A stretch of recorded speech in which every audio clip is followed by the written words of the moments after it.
Have you ever felt alone in a room full of people? It's a paradox that's more common than you might think. This feeling, this sense of isolation even in a crowd, is something that many of us experience but few of us understand.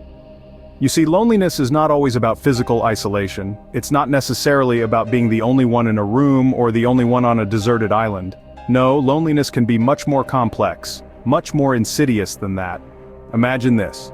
You're at a party, surrounded by friends, acquaintances, even strangers. The room is abuzz with chatter, laughter echoing off the walls. And yet there you stand, feeling as if you're on the outside looking in.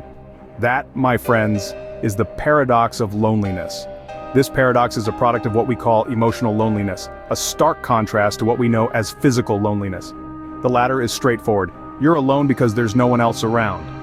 Emotional loneliness, however, is a different beast altogether. It's the feeling of being alone even when you're not physically alone. It's the sense of disconnection, of not being understood, not being seen. We've all had moments where we felt misunderstood, unseen, or disconnected from those around us. It's a universal experience, but it's one that's often swept under the rug. After all, how can you feel alone when you're surrounded by people? The truth is, it's not only possible, it's a reality for many. We're complex creatures, us humans. We crave connection, understanding, and companionship.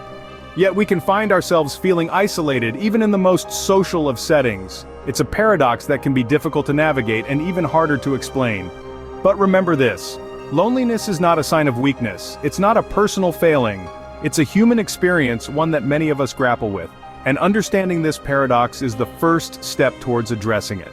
The feeling of loneliness isn't always about physical solitude. It often goes deeper into the realm of emotions. And that, dear listener, is the crux of the paradox of loneliness. Now we delve into the core of the matter, the psychological aspects of loneliness. Loneliness, in its essence, is a state of mind. It's a deeply personal experience that can occur even when surrounded by people.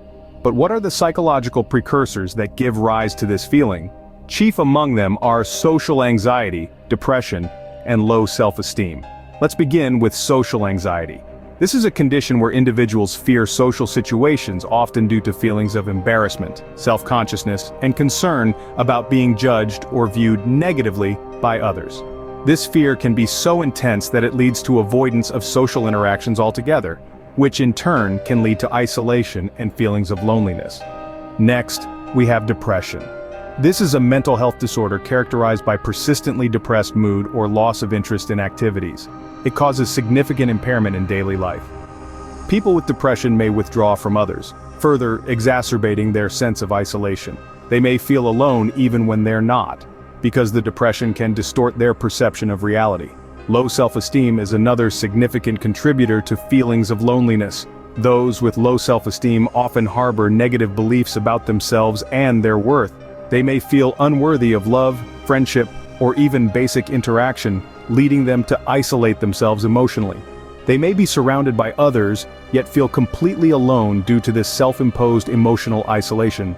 These conditions, social anxiety, depression, and low self-esteem, can intertwine and overlap, creating a complex web of emotions that can lead to the experience of loneliness. They create barriers, real or imagined, that prevent individuals from connecting with others on a meaningful level. It's important to remember that these are not the only reasons why people may feel alone. Everyone's experience with loneliness is unique and shaped by a multitude of factors. However, understanding these psychological underpinnings can give us some insight into why we, or those around us, might feel alone. Understanding the roots of loneliness can help us navigate our way towards a more connected existence.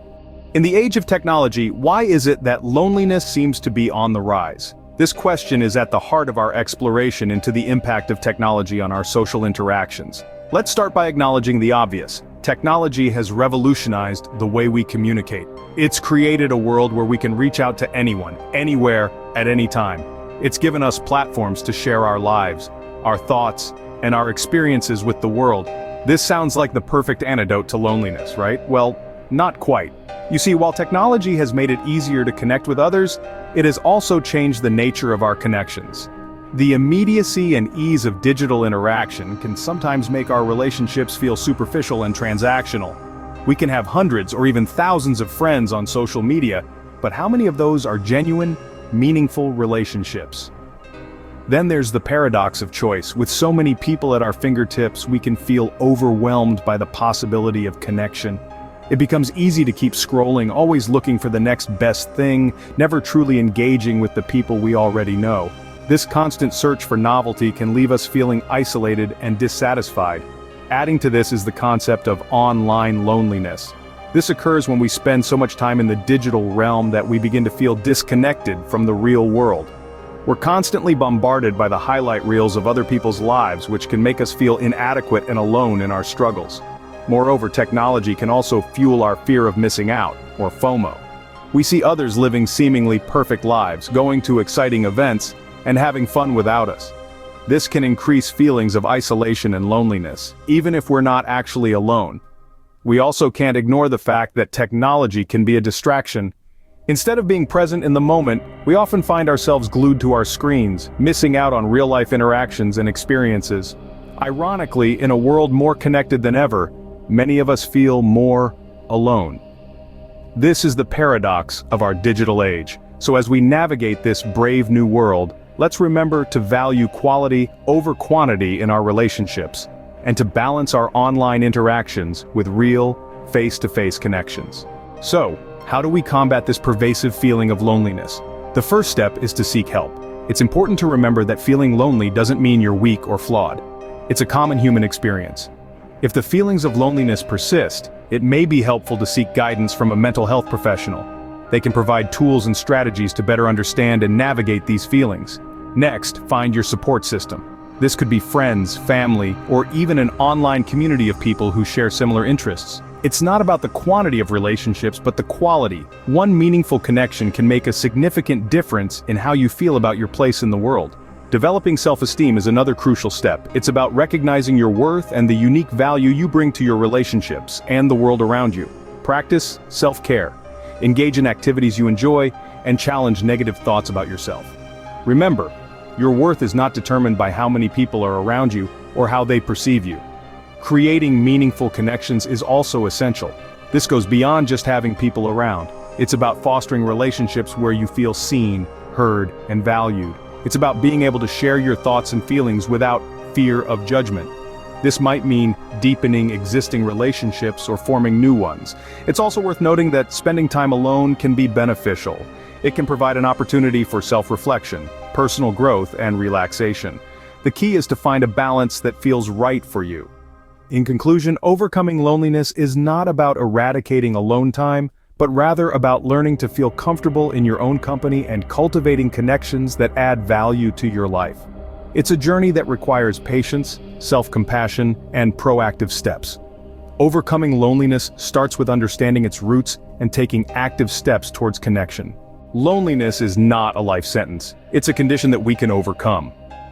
Let's take a moment to reflect on what we've discussed today. We began by exploring the paradox of loneliness, recognizing that even in a world bursting with connectivity, many of us still feel isolated. This paradox reminds us that loneliness doesn't always stem from physical solitude, but often from a lack of emotional connection. We then delved into the psychology behind loneliness, understanding its roots in our basic human need to belong.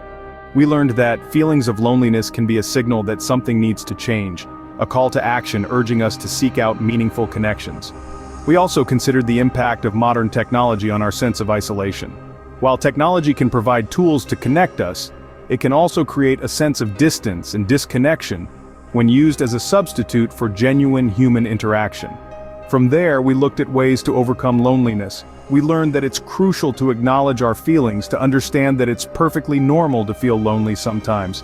We talked about reaching out to others, engaging in activities that bring joy, and creating spaces for genuine connection in our lives.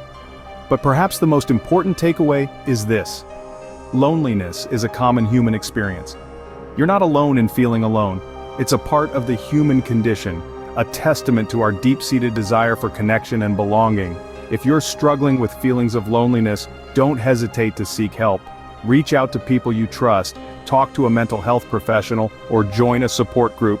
There are resources available to help you navigate these feelings and find ways to connect. Remember, it's okay to be alone sometimes, but you're never truly alone. Reach out, connect, and remember, you matter.